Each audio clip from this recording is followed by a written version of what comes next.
اینجا آوردم.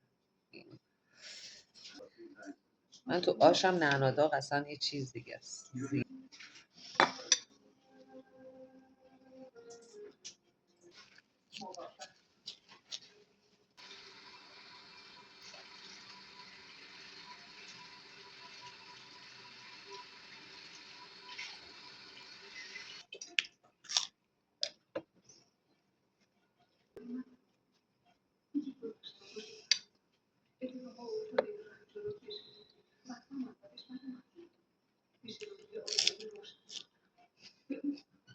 فکر کرده بودم که خیلی با همه.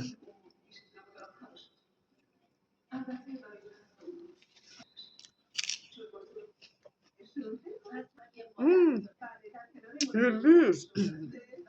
من زیاد کن.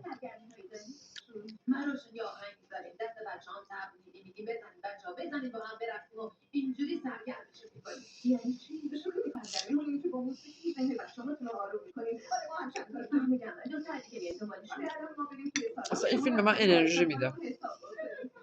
چقدر میشه؟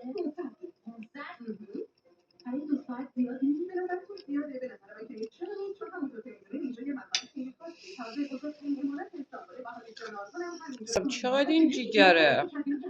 چه میشد من یه خواهر مثل یلدیز داشتم.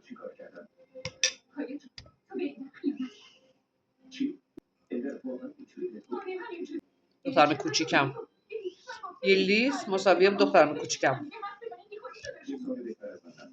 دقیقاً.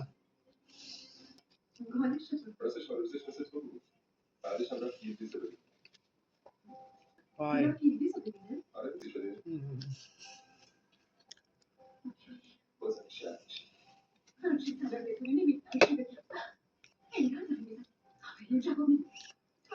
دوبلش هم خیلی بهش میاد.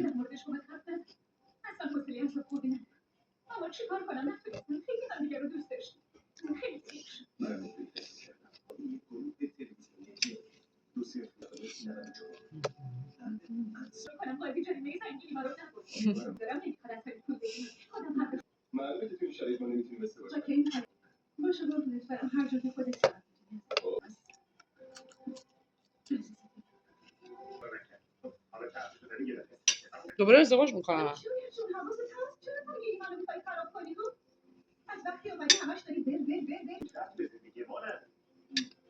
فقط میخوام استراحت کنم.